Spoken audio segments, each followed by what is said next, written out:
Well, joining me now is my panel of experts, author and historian, Mr. Webster Griffin Tarpley, joining us from Washington, political commentator Jihad Murakadeh from Beirut, and author and radio host, Mr. Stephen Lenman, joining me from Chicago. Gentlemen, welcome to the program. Let's start off with Mr. Tarpley. In an interview with a Russian television outlet, Syrian President Bashar al-Assad has talked about the country's recent parliamentary elections and the Syrian opposition stance. He has said that, how can you boycott the people of whom you consider yourself the representative? Does he have a point there? Absolutely he does. But what we see is that the so-called Syrian National Council, large parts of the local coordinating committees, and the totality, really, of the so-called Syrian Free Army are simply pawns of NATO and the United States, Britain, France, Israel on the one side, and they're also pawns of the reactionary feudal monarchies of the Gulf, the Saudis, the Qatar people, and so forth. The fact that we had 51% of the people turn out to vote, I think, is extraordinary. Any vote in that election is a vote against the rebels. It doesn't have to be for Assad. And as a matter of fact, we know that a couple of opposition figures, Jamil and Ossi, have certainly been elected.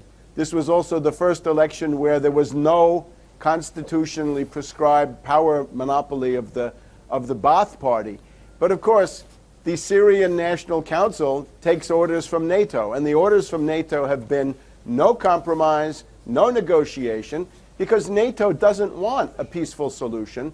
They want to have an issue that they can use for invasion, for bombing, for terrorism, and for regime change. So I think Assad is absolutely right on that. Just in terms of these elections, 51% may not sound like a great turnout, but that's exactly the turnout that we had here in the United States in November 2000 when George W. Bush stole that election. So 51% is not the reason to bomb anybody, I don't think. Over to our guest in Beirut, President Assad issued a veiled warning to unnamed countries that he said were interfering in Syria. He said, if you sow chaos in Syria, you may be infected by it yourself. And they understand this perfectly well, unquote. Well, recent clashes in Lebanon's northern city of Tripoli show that the unrest in Syria has already crept into Lebanon. What would be the impact on the Persian Gulf Arab countries like Saudi Arabia and Qatar? I do not think that President Assad can do anything much anymore in the region. The only place where he can still play a card is in Tripoli, Lebanon, and he has already played it through this, through the request to arrest the person in Tripoli. So basically, President Assad has only one card left to play, which is Lebanon. In the Gulf, the power that he used to have is very, very limited today. One must understand that President Assad is fighting for his survival. He certainly cannot unleash anything in the Gulf or anywhere else. But I would like to come back to the 51% that people seem to be happy about, particularly President Bashar al-Assad.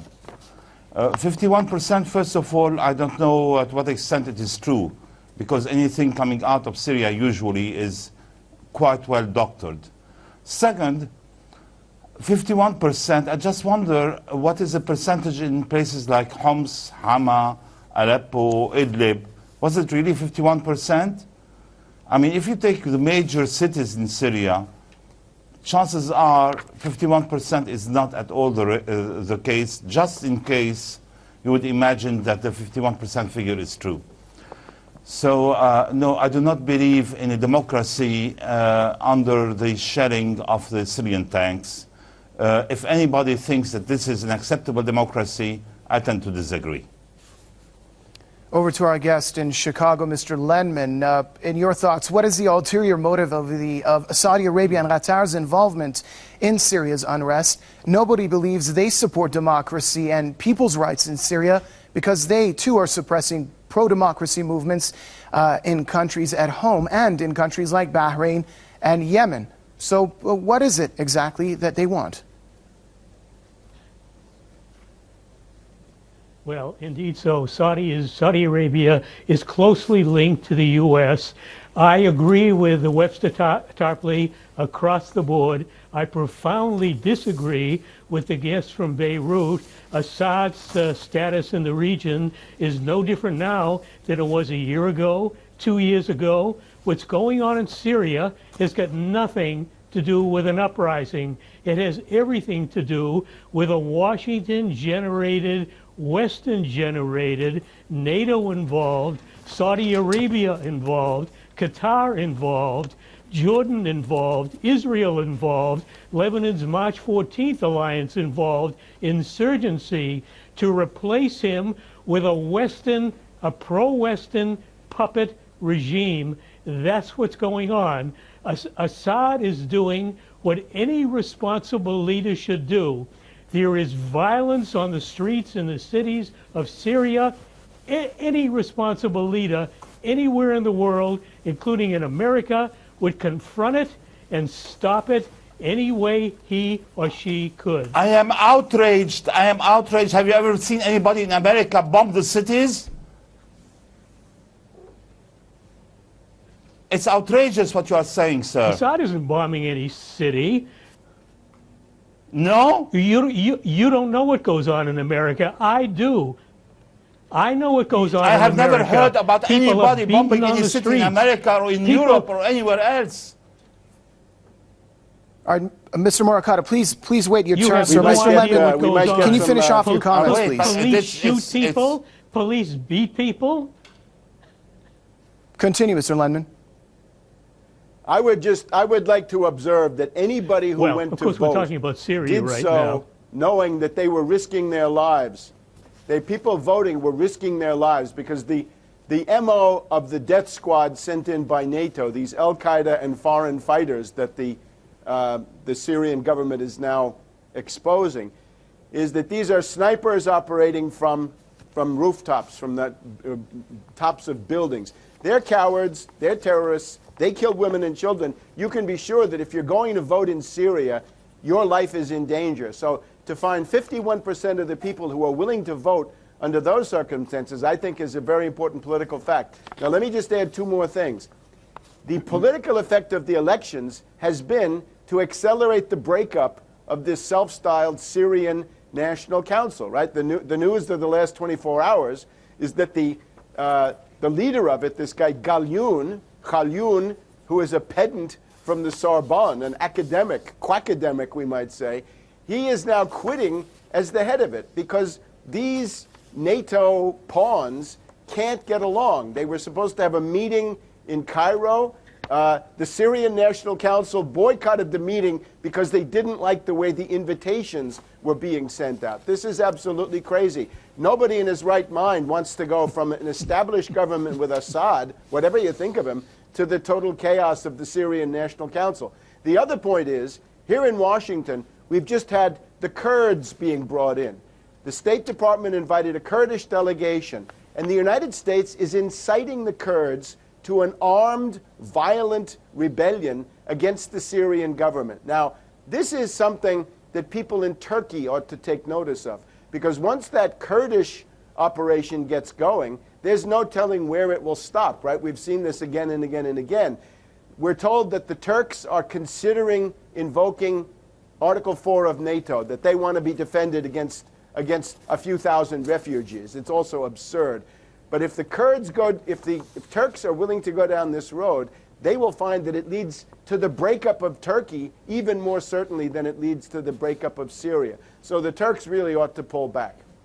Very well, Mr. Tarpley. Allow me to address my next question back to our guest in Beirut. Saudi Arabia and Qatar have been quick to call upon the democratic aspirations of the Syrian people. This coming from countries that have no elections, no democratic functionality, no elected officials, and also have a horrid human rights record.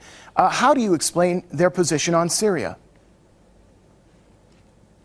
Why do you stick with Saudi Arabia? France called for the democratic process in Syria. so did the United States of America, so did all democratic countries in the world. Why do you stick just to Saudi Arabia?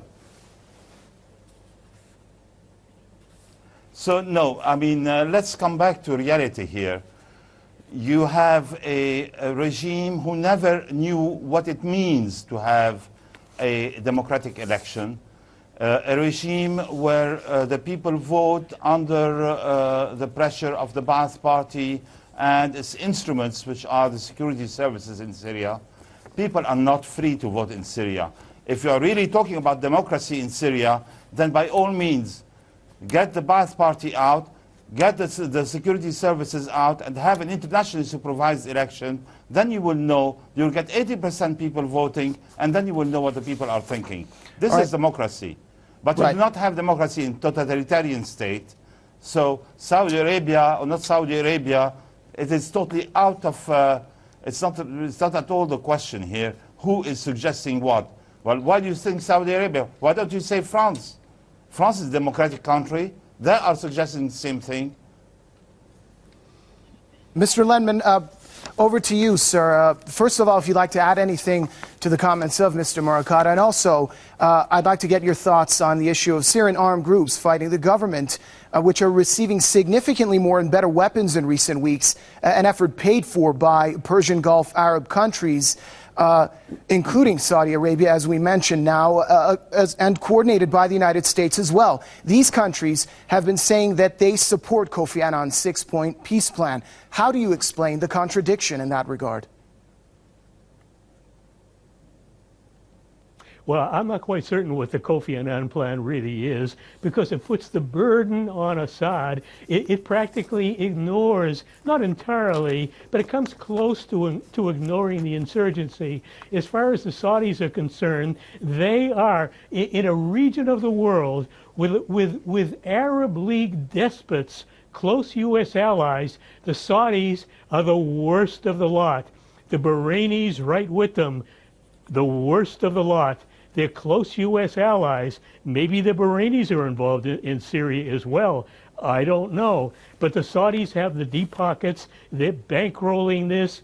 America targeted the Assad regime for regime change over a decade ago, along with half a dozen or more other regional countries. It was only a matter of time before they would get around to Syria. We know what's happened since 9/11. Well, Afghanistan, Central Asia, Iraq, Libya, it's Syria's turn. Iran may be next. Lebanon may be next. Hamas may be next. Where does this end? America is waging permanent war. It wants puppet regimes it controls around the world. It gets the Saudis and other regional despots to go along with them. Democracy, my country doesn't support democracy. It doesn't do it at home. It doesn't do it abroad. And for sure, the Saudis don't do it. Syria has got a long way to go to be really democratic, but they have taken some giant steps. Other countries in the region, mainly the Saudis, the Jordanians, they haven't taken step one. Over to Washington now. Mr. Tarpley, U.S. Defense Secretary Leon Panetta and Director of the National Intelligence, James Clapper, both have confirmed that Al-Qaeda have infiltrated Syrian opposition groups. Now, Clapper has even said that Al-Qaeda have probably been behind recent bombings in Damascus. Earlier, if I recall, President Obama had confirmed that Washington was providing quote-unquote non-lethal assistance to armed groups in Syria. When the U.S. knows that Al-Qaeda is operating there, why is it assisting opposition groups that might also encompass Al-Qaeda as well? Are they talking about some sort of gray area in the differentiation of terrorists being good and bad? We always have to remember that Al-Qaeda is nothing but the Arab Legion of the CIA, founded to wage war against the Soviets in Afghanistan, and since deployed to places like Bosnia or Chechnya or Algeria and many, many other countries that the United States has decided to target. Since the Libyan events of last year, we have entered a phase which is really Orwellian, where the alliance, the subordination of Al-Qaeda to the strategy of NATO is so blatant and open in the eyes of the world that this entire mythology risks collapsing. But it's clear that Al-Qaeda fighters have been brought into Syria, above all from Libya, where they had gathered last year. So now this year the campaign is in Syria. And of course the United States has armed this uprising the entire time, and the uprising was violent from the word go. As I found on the ground last November in Homs and in Banias, the shooting began the very first day in the middle of March of 2011. I would like to pose a challenge to General Robert Mood of the so-called United Nations Observer Force. Now, he's got a couple of hundred people on the ground now, and he's been there for quite a few weeks. They're supposed to observe. So world public opinion wants to know, what did you observe? Let's hear a report. What did you find? What we know for sure is that the UN observers were attacked, not once, but twice that we know of, by the death squads. And General Mood seems to be incapable of giving a report about this. He literally doesn't know what hit him. So we want to know from General Mood. General Mood, your report, was it Al-Qaeda that attacked you? Who were they working for? What we're seeing is the entire United Nations bureaucracy, past and present, with Ban Ki-moon, Kofi Annan, Navi Pillai, Baroness Valerie Amos of the Human Rights Department, General Mood. These are not international civil servants. These are facilitators of imperialism. And we're getting a situation that looks very much like the League of Nations, where the international body is actually a tool of appeasement and aggression. So we've left collective security behind, and we're now in the area of the UN as a facilitator and helper of imperialist aggression. And that means the UN is likely to go the way of the League of Nations. But in the meantime, let's hear something from General Mood. Well, over to our guest in Beirut. Russia said it will block the inclusion of Syria from the declaration of the upcoming Group of Eight summit. Why is Russia and also China so fiercely opposed to the role of the U.S. and its allies in Syria? Are they worried of what happened in Libya last year? We all know that the Russians were not very happy with the way the UN resolution on Libya was handled by the Western powers. So obviously they were much more prudent this time around with regards to Syria. On the other hand, Russia has moved a long way since they had their veto, which is now they accept that President Bashar is fighting an opposition. This opposition is an opposition in the eyes of Russia and China, and they have asked through the Kofi Annan plan for the two parties to have talks with each other. These parties, President Bashar al-Assad yesterday on Russian TV said, this is not an opposition, these are terrorists. So you can see the the divide between the Russian position and the Syrian position. For the United Nations, and I'm sorry for our guest in Washington, if he really wants to hear about General Mood's opinion, then why is he concerned about his opinion when he thinks that the United Nations itself is a tool of Western powers? Then the opinion of General Mood would be also a tool of Western powers. So he's got to make up his mind. Either the United Nations is an independent body which is balanced, which has a balanced opinion, then he wants to hear the opinion of General Mood, or he accepts that it is not a balanced body, it is a tool of the Americans and the Western powers, then he should not be concerned about the opinion of Mr. Mood, General Mood. On the other hand, we can't judge this unless we hear what his opinion is. The attacks about the United Nations.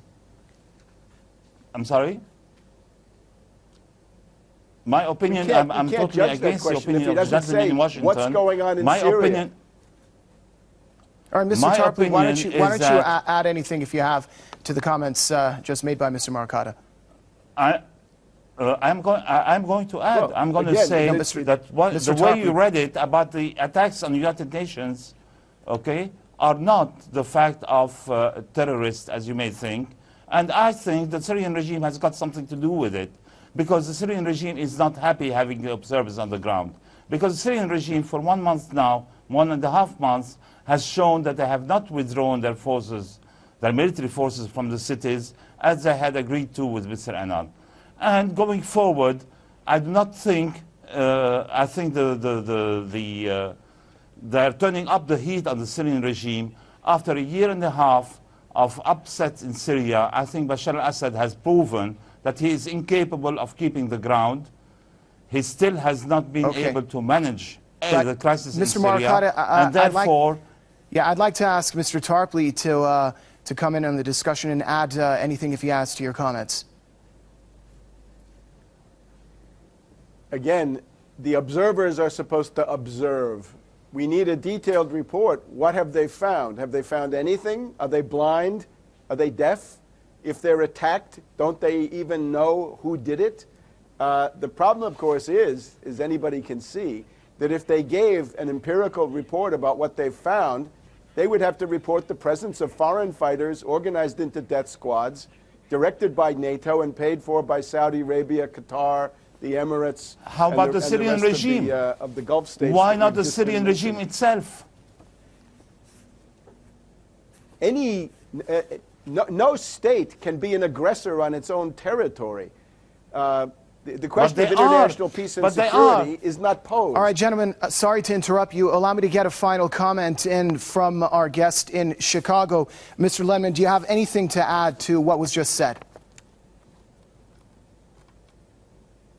Oh, absolutely. I think you have to be deaf, dumb, and blind not to know that Western death squads have been committing murder, atrocities, and they've been doing it from the very beginning. Early last year, mainstream Der Spiegel magazine wrote a detailed article about these killer gangs committing atrocities. They interviewed one of their people, and I wrote about it. Ugly, ugly stuff. You literally have to wear blinders not to know what's going on. Syrians are paying a big price. It's not because of Assad. Assad is defending them. When he went to Homs, one of the cities the Beirut guest mentioned, the people welcomed him. When the Syrian troops... Okay, Mr. Lenman, I'm sorry. I apologize. I'm going to have to interrupt you there. And I'd like to apologize to our panel of experts as we are running short of time. Of course, many topics and points left undiscussed. Hopefully that will happen in another edition of our news analysis here on Press TV. I'd like to thank my guests, author and historian, Mr. Webster Griffin Tarpley from Washington, political commentator, Mr. Jihad Murakata from Beirut, and author and radio host, Mr. Stephen Lenman from Chicago. Gentlemen, thanks for sharing your thoughts with us here on Press TV. I'm signing off now, but join us again, same time, same place tomorrow for another edition of Press TV's News Analysis. Goodbye.